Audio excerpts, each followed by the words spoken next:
बात करते हैं यूनिट 4 की, amino acid, peptide, protein and nucleic acid. तो सबसे पहले स्टार्ट करते हैं एमिनो एसिड। एमिनो एसिड क्या होते हैं? वे यौगिक जिनमें मिनिमम एक ग्रुप COH व एक NH2 ग्रुप उपस्थित होता है, एमिनो एसिड कहलाते हैं। ठीक है। जैसे प्रोटीन है अपने पास शरीर में, प्रोटीन का जल अपघटन कराते हैं, पॉलीपेप्टाइड बनता है। पॉलीपेप्टाइड का जल अपघटन करवाएंगे तो पेप्टाइड बनेगा, और पेप्टाइड का जल अपघटन कराते हैं तो अल्फा एमिनो एसिड बनता है। ठीक है, क्लासिफिकेशन देख लेते हैं। सबसे पहले हम COH और NH2 समूह की स्थिति के आधार पर वर्गीकरण करते हैं एमिनो एसिड का। तो इस आधार पर एमिनो एसिड 3 प्रकार के होते हैं। अल्फा एमिनो एसिड मतलब अगर NH2 ग्रुप COH की अल्फा पोजीशन पर होता है, जैसे ये COH है, इसकी अल्फा पोजीशन ये है, इस पर अगर NH2 ग्रुप जुड़ा हुआ है तो alpha amino acid. Beta position पर जुड़ा हुआ था, जैसे एक COH ग्रुप है तो इसकी अल्फा पोजीशन ये बीटा, ये बीटा पोजीशन पर अगर NH2 ग्रुप जुड़ा हुआ है तो इसको बीटा एमिनो एसिड बोलेंगे। अगर गामा पोजीशन पर जुड़ा हुआ है तो गामा एमिनो एसिड बोलते हैं। बात कर लेते हैं संख्या के आधार पर, COH व NH2 की संख्या के आधार पर बात कर लेते हैं। ठीक है, तो इस आधार पर 3 टाइप के होते हैं: acidic amino acid, basic amino acid और न्यूट्रल एमिनो एसिड, उदासीन एमिनो एसिड। ये अम्लीय है, ये क्षारीय है और ये उदासीन है। अम्लीय की बात कर लेते हैं तो इसमें COH ग्रुप अधिक होंगे। अगर एसिडिक बनाना है तो COH ग्रुप अधिक होंगे, बेसिक बनाना है तो NH2 ग्रुप अधिक होंगे, क्योंकि NH2 बेस होता है। और अगर दोनों की संख्या बराबर है तो फिर उदासीन बनता है। अगर एसिड की संख्या ज़्यादा है तो एसिडिक बनेगा, बेस की संख्या ज़्यादा है तो बेसिक बनेगा। ठीक है, एग्जाम्पल की बात कर लेते हैं। सबसे पहले एस्पार्टिक एसिड, इसमें 2 COOH ग्रुप हैं, एक NH2 ग्रुप है, इसलिए एसिडिक ग्रुप ज़्यादा है तो ये एसिडिक एमिनो एसिड हो गया। ग्लूटामिक एसिड की बात करते हैं तो COH ग्रुप 2 हैं, NH2 ग्रुप 1 है, फिर से एसिडिक हो गया। अगर बात करते हैं बेसिक में, अर्जिनिन, इसमें NH2 देखो, NH, NH2, फिर से NH और फिर से NH2, 3-4 ग्रुप है NH2 और एक ही COH ग्रुप है, इसलिए ये बेसिक है। और अगर बात करते हैं तो एमिनो एसिड में सबसे ज़्यादा बेसिक यही मिलता है अपने को। लाइसिन की बात करते हैं तो NH2 दो NH2 है और COH है, तो 2 ये है, इस वजह से बेसिक है। ग्लाइसिन की बात करते हैं, एक COH ग्रुप एक NH2। एलिनिन की बात करते हैं, एक COH ग्रुप एक NH2, ये दोनों बराबर हैं इसलिए उदासीन है।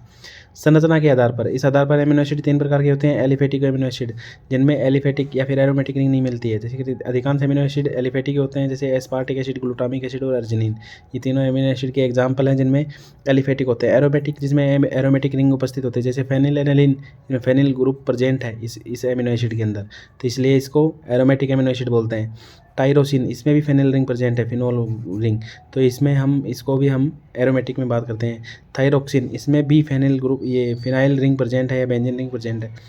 अगर बात करते हैं फिर थर्ड नंबर पे हेट्रोसाइक्लिक एमिनो एसिड, जिसमें हेट्रो रिंग प्रेजेंट होती है, एमिनो एसिड में विषम चक्रीय वलय पर उपस्थित होती है।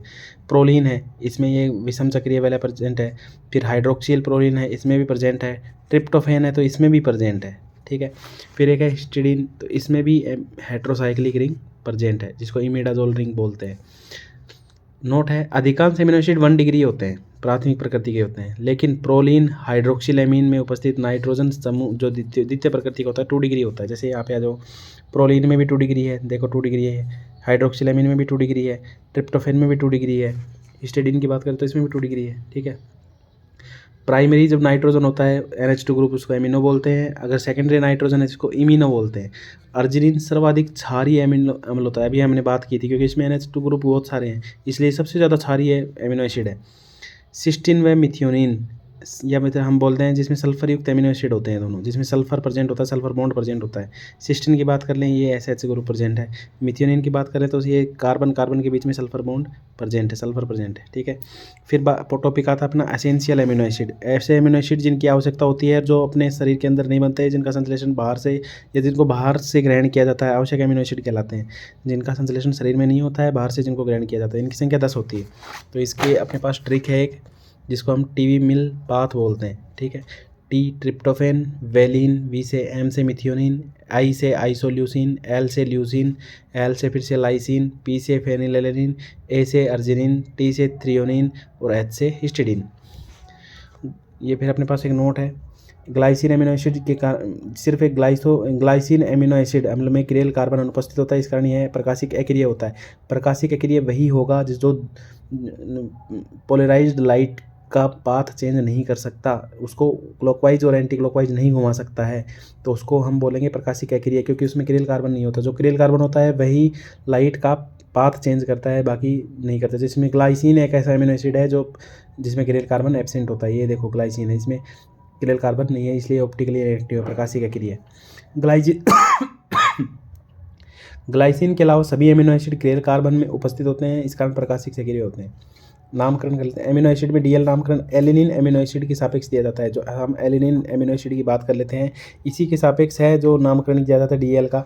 अगर इसमें NH2 ग्रुप इधर है तो एल एलिनिन, इधर है तो डी एलिनिन। सभी प्राकृतिक अमीनो एसिड में जो अमीनो एसिड होते हैं वो डी विन्यास और एस विन्यास के होते हैं। अगर डीएल नोमेनक्लेचर करें तो डी विन्यास, RS नोमेनक्लेचर करें तो एस विन्यास होता है। ठीक है, मेथड ऑफ प्रिपरेशन देख लेते हैं कैसे बनाया जाता है अमीनो एसिड को।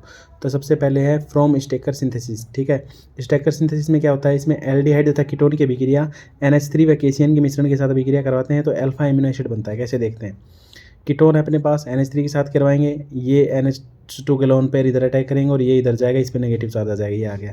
यहाँ से प्रोटॉन ट्रांसफर हो जाता है, ये हो गया। फिर NH2 अपने इलेक्ट्रॉन इधर देता है तो ये OH ग्रुप बाहर निकलता है। ठीक है, इसमें क्या होता है, नेबरिंग ग्रुप पार्टिसिपेशन बोलते हैं इस अभिक्रिया को। नेबरिंग ग्रुप का मतलब क्या होता है, नेबरिंग मतलब पड़ोसी, ग्रुप मतलब समूह, पार्टिसिपेशन मतलब भाग लेना होता है। तो इसका मतलब ये है कि जो पड़ोस में जो ग्रुप है वो अभिक्रिया में भाग लेता है, तो ये अपने इलेक्ट्रॉन इधर देगा तो ये ग्रुप आसानी से बाहर निकल जाता है, लिविंग ग्रुप के रूप में बाहर निकलता है। तो इसमें इसको बाहर निकलने की हेल्प कौन कर रहा है, NH2, इसलिए इसको NGP बोलते हैं। ठीक है, ये इधर अपने इलेक्ट्रॉन देगा और ये अपने पास ये बन जाता है इमीन। ठीक है, यहाँ से H+ निकलता है, फिर अपने पास ये कंपाउंड बनता है। फिर केसीएन का अटैक होता है तो CN- एक न्यूक्लियोफाइल की तरह अटैक करता है इस कार्बन पर और इसके इलेक्ट्रॉन इधर चले जाते हैं, इसमें नेगेटिव चार्ज आता है। कंप्लीट हाइड्रोलाइसिस करते हैं तो इस यहाँ पे H जुड़ जाएगा, इसका कंप्लीट हाइड्रोलाइसिस से एसिड बनता है, ये एसिड बन जाएगा, NH2 बन जाएगा, अल्फा अमीनो एसिड अपने पास बन जाता है। सेकेंड मेथड है ग्रेबिल थैलेमाइड सिंथेसिस। ग्रेबिल थैलेमाइड सिंथेसिस क्या होता है, पोटेशियम थैलेमाइड की अल्फा हेलो एस्टर और अल्फा हेलो अम्ल के साथ अभिक्रिया करवाने पर प्राप्त यौगिक का जल अपघटन कराने पर अमीनो एसिड बनता है। सुनो ध्यान से, ये अपने पास एक थैलेमाइड है, ये अभिक्रिया हम बहुत बार पढ़ चुके हैं, 12th क्लास से चलती आ रही है अपने पास ये अभिक्रिया।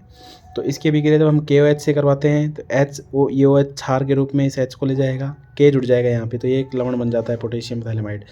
फिर इसकी अभिक्रिया हम ब्रोमो एस्टर से करवाते हैं। मैं अभी हमने देखा था ब्रोमो हेलो एस्टर या फिर अल्फा हेलो अम्ल के साथ, तो हम यहाँ पे एस्टर ले रहे हैं। एस्टर के साथ जब अभिक्रिया करवाई जाती है, ब्रोमीन तो पोटेशियम के साथ निकल जाता है और ये ग्रुप इसके साथ जुड़ जाता है, ये अपने पास बन जाता है कंपाउंड। फिर इसका हाइड्रोलाइसिस करवाते हैं, H2O और OH के प्रेजेंस में हाइड्रोलाइसिस या वर्कअप करवाते हैं। तो इधर तो H नाइट्रोजन की तरफ, तो इस तरफ OH, तो एक तो बनता है अपने पास ये कंपाउंड और एक बनता है ग्लाइसिन। ठीक है, ये ग्लाइसिन जो होता है वही अपना एमिनो एसिड होता है। ठीक है।